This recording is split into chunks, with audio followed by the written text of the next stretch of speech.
done it. So you've really gone all the way with it. Yeah, so well done. It's great. Yeah, very good. The fastest album you're going to get this year for Christmas anyway. Do you have beats per minute on it? Like, I mean, what would be the highest? Well, the highest would be about 200. Yeah, 200. But it's generally we stay around 160. It's not hardcore. It's kind of. I mean, some people call it happycore. It's fast, but it's happy. Happy. You know. Okay. Very good. All right. Now listen, you brought this. Sure. What is it? What I've got here is basic techno, simple techno. I've got a sampler. If you need to make very hard sounds, you have to use a sampler. Yeah. A workstation. Right. Very basic workstation, and you get all this for under £1,500. Right. So I mean, it's not too expensive. So do you own it now, or do you rent it? Oh no, I own it. You own it? All our own gear. We've taken no loans. Yes. So we'll have to see. Like. Okay. We will. What I do is run through simple things. Yeah. It's like you can sample what I'm doing. I'm lifted off records. Okay. So Now, what's the situation legally with that? Is it okay, or is it? It seems because everybody's doing it, you know. So yeah, it's like what I do. I lift it off underground records. Right. So if I took it off a mainstream record, there'd be trouble. You know. Yeah. So I'd say if you take a second or so, you're okay. Yeah. But if you take maybe 5 or 6 seconds, like the Sharon Shannon thing, we took the whole thing. So you have to kind of go to it and say, you gotta pay for it basically. Yeah. Otherwise, you're in court. Do you ever sample anything at all, Dina? No, we never do. we do, but we're very careful about it, what we do, and, you know, if possible, ask permission and so on. Yeah. We don't want to end up sued or taken to court. It's quite dangerous. But if you hear it, it's a particular sound you hear and you say, I want that. Yeah, there's you could either sample it or there's ways around it, like doing something similar. Recreating it in a way. That's a good yes, recreating the idea. Very good, okay. So tell us what you've sampled. Okay, what I've done here is a lot of old records. People might recognise them who are well into techno. It's like, that's an old Essen piece. And what it is, that's a sample. Yeah. And you can put a loop on it or change around so it goes on, you can keep the delay going. Yeah. Or you can, it's like that'd be a sequence. What you can do is you can sample the sequence. So it's a sequence where it's just repeating over and over again. So then you've got main sounds up here, and you can split the keyboard up as many ways as you want. In this instance, I've got a cheap sampler, so I can only split it 8 ways. And you can take a drum loop. That's your basic drum loop. And just, continue it on, keep it looping, just the same thing. It's handy for live because like a lot of dance bands don't play live as such. Yeah. So I mean, you can actually do it. It's the one criticism that everybody throws at dance bands. They say it's not live, it's karaoke as such. Yeah. And it is most of the time, but it's like... The one disadvantage is with a drum machine you can keep adding on the beats and you keep building on top of it, but with a sample loop it's like that's as hard as it gets and you can't add something else on top of it, you can crowd shout. Keep it going that way. But if you're making a track, it's like... Martin, what do you need the rest of the band for? It's like...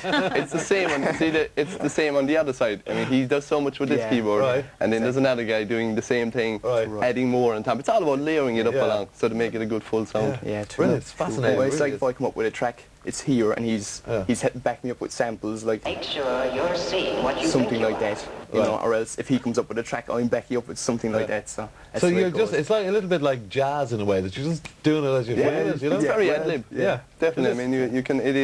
It brings a whole live aspect to dance music, which is different. So, I mean, we don't have a microphone to do it here today to actually input something there, but if we wanted to, could we say something? No, Dina could say, no problem. I could take your voice. Mrs. Doubtfire or something, and then you could just go, we can all that put it up along and turn it around, and synthesize it and do all kinds of weird things with it. But my sampler is pretty cheap, so I'm fairly limited in that direction. Like, too right. And I presume now, after all the success of this, with the album and all that, that you're going to be buying a new one. Hopefully, if the album goes well, definitely. Yeah. So that's worth about 1,500 quid. Yeah. Well, it's like probably the best thing if anybody's interested in buying is something like a W30, a sampling workstation. Something for about £1,000. You want to pick it up for 1,000, and it's got everything. We started off in our bedrooms. I mean, it's just kind of took off from there. Yeah. So it's like many people do that. Yeah, exactly. And do you think that it's that it is something that anybody could do? I mean, once once you have the ideas, anybody can do it. You still have to think up the tunes. It's like I've taken people, they said, we want to make a record, and I've brought them over, and it's like, if you haven't got basic keyboard knowledge, you're in trouble. And as well as that is, guys are running around with tunes in their head. I mean, I'm never running around with a tune in my head and trying to make it, because it never turns out right, because you haven't got the sounds or whatever. So it's like, when I'm making a track, what I try and do is get the best possible 16 sounds I can, or whatever, that's a 16-track sequencer, and work from there. It's like a lot of people can't understand what we're doing. We go for sounds more than melodies. And everybody says dance music sounds the same, it's the same thing over and over. But you're either into it or you're not. I was going to say, so many people that aren't into it say that. Exactly. You could say that about many styles of music. Yeah, but particularly dance at the moment, especially what we were doing. So. But listen, I mean, you've made it right up there because you're guesting with the Prodigy on New Year's Eve, isn't it? This is our 13th time playing with the Vibes. Really? So it is brilliant. I mean, any gig like that is superb. But I mean, when you're playing with a band like that, are they? Would they get a bit, you know, if you're doing really well out there, would they say, hang on a second fellas, bring the volume down a bit, you know, we don't want you to take off. Sometimes. It's like at the start when we were starting out, they used to never watch us, didn't care. But as it went on, we were getting better, we hope anyway. But they seem to be, you know, looking behind the scenes, saying, checking out the competition. That's good. But it's good, keeps them on their toes. Promising. So that's that. Are you doing any other stuff around the country at all that you want to? Well, we're in Roscrea in a couple of weeks, and it's kind of a warm-up gig for the 6 dates with the Prodigy. Like a rehearsal, is it? Yeah, basically, get the nerves out of the... And also you've got the album. I mean, who did the artwork on the album? It's brilliant. That's a guy called Peter Staunton. Probably laughing at the moment watching it, but it's very good actually, because the gopher, that's his own eyes. That's Peter's eyes, and he just superimposed them onto the gopher, so it gives it a real life look. Brilliant. Very good. And it's called Overground, and I'd say it's going to do really well over the next while. You should bring that back to England, and show it off to people. Start plugging it for you over there.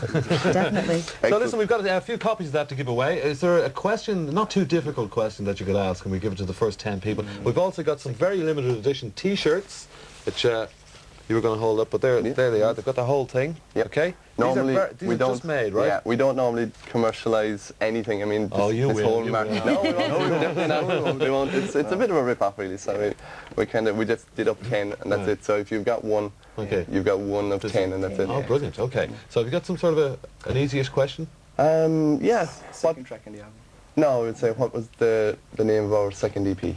The second EP, right? Loads of people bought it. If you've got a copy of it, check it out what it is. First 10 people in with the right answers to that, we get the T-shirt, a copy of the album as well, and there's something else which I can't remember. I think there might be... There's a poster. There's a poster, it's an enormous big poster which looks extremely well. And we'll just see if we can bring it in to show you the size of it. It's upside down. I knew it would be. There you go. Woohoo! Look at this guy. You can win this for your bedroom. Get on the phone straight away and give us a call. Martin, Joe, thank you very much. Thanks a minute. See you soon.